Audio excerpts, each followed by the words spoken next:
Then the fourth super servant principle is the concept of relationship. It's the difference between doing a deal and being in relationship. Do you even want to be in a relationship? How many of you have met clients that you don't even want to be in a relationship with?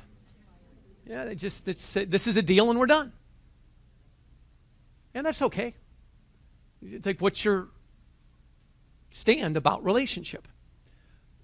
I love what Marianne Williamson talks about in the Course of Miracles concept she teaches from, and she says that there's three types of relationships. There's a brief encounter. It's my friend at Swami's, my friend at Saint-Tropez, brief encounter. So what are you going to give to that encounter? You meet somebody in the elevator. What are you going to give to the encounter?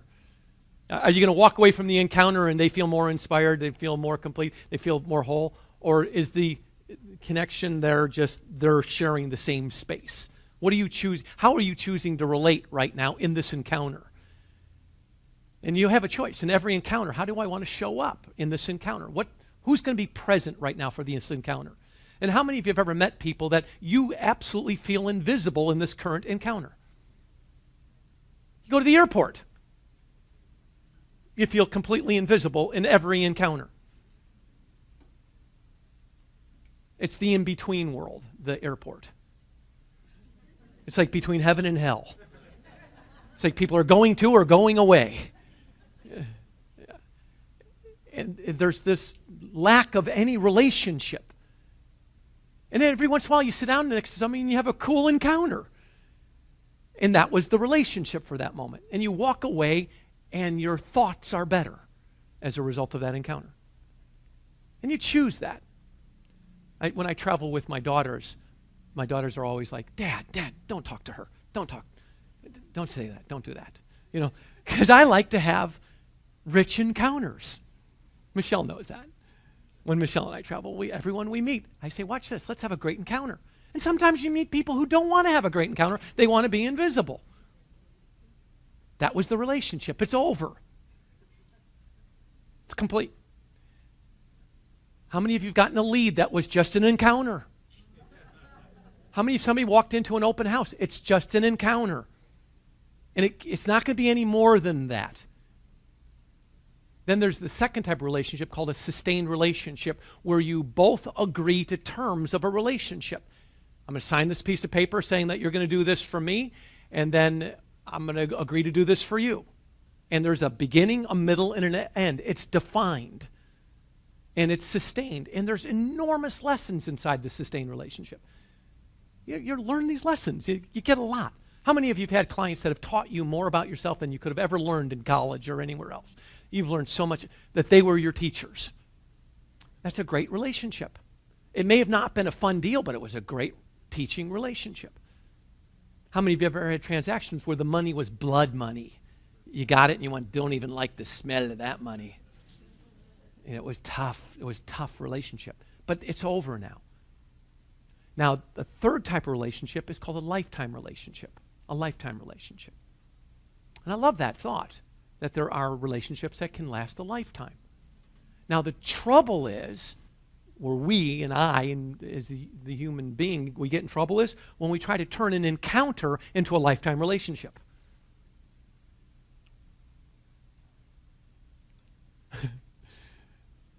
I participate in Alcoholics Anonymous, and I've been sober for, almost 29 years.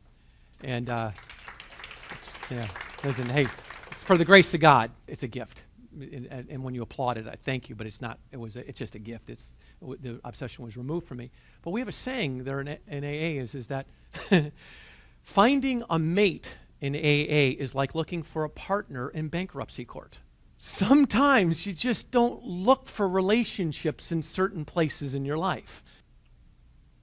And sometimes when somebody walks into an open house, the method was built for encounter. It wasn't built for sustained relationship. That's what the method wasn't built to walk into open house and go into beginning, middle, end, sign contract. That wasn't its purpose. Its purpose was people could safely be invisible. And then we show up and try to make the relationship different than the environment is allowing it to be. So the important thing is know what the environment is giving the relationship permission to be and match the environment. And then if you're lucky enough that it moves to the next level and into a different environment, where you come to my office and we sit down, or you invite me into your home, this is a different relationship. What I wrote down is every relationship brings lessons. Every transaction brings lessons. Every relationship is a blessing. Every relationship creates a new healing. Every relationship has a hidden gain. Every relationship requires, probably the most important virtue of all is patience. Every relationship. My little brother Robbie, when he was 10 years old, he died in a tornado. And one of the gifts that he gave me was the name of my company, By Referral Only. The initials are BRO, bro. And when I forged this company and I named it By Referral Only, I named it for him because I wanted him to be with me for the rest of my life. And what he taught me was about money. When he died, I owed him $5. He gave me $5. And he had asked me every day for about 2 or 3 weeks before he died if I could pay him back his $5. And I was 21 years old at the time, a real estate agent. And I didn't have $5. And when he died, I stuck a little $5 in his coffin there. And I made a commitment to myself that no matter what, I would always have money. And my brother was going to see to it. And my commitment has changed over time. The texture of that has changed over time. But every relationship has lessons. Every relationship has healing. Every relationship has hidden gain in it. Every relationship has patience in it. I mean, I've had to have patience with myself just to be able to receive the gift that he gave me. Every relationship has something inside of it. And my encouragement to you is to look at every relationship that begins with a client. Know that you care and you know your client cares. I love that thought, Abraham Lincoln. I am a success today because I had a friend who believed in me and I didn't have the heart to let him down. A friend of mine, Eben Pagan, showed me this model, and I really like this, as a way to look at where you are in relationship. And it's just a quick matrix. You can make a note of this. This is high, and this is low, and this is high. And this is your concern for others, when you're really concerned with others. And then this is your concern for yourself. Concern for self. So when your concern for yourself is high and your concern for others is low. So when you're up here, your concern for others is high up here, and your concern for yourself is low, you become accommodating. You start to look for approval from others. So when you're so concerned for them and have no concern for yourself, you can become accommodating. Now, you got to be careful of not getting lost. You're not, when I say super servant, it's not speed bump. It's not slave. Are y'all clear on that? It's not enabler. An enabler is a person who calls a person's work and tells them that they're sick when in fact they're drunk. That's an enabler. That's not being a super servant.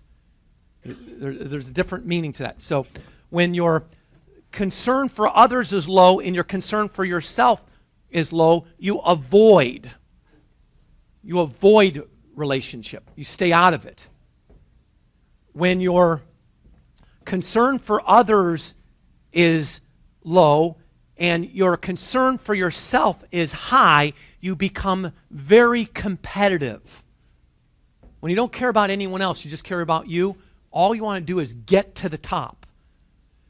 And a place where you might want to keep asking yourself when you're in relationship is my concern for others high? Is my concern for myself high? And when I'm there, I'm in a place called collaborative.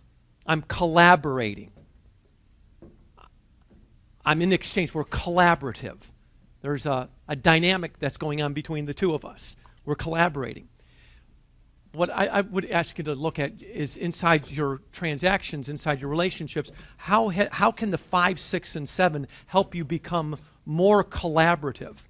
I got that? More collaborative. And that's what the 5, 6, and 7 does. It opens up a collaborative dialogue where you're in an exchange with somebody on an equal footing.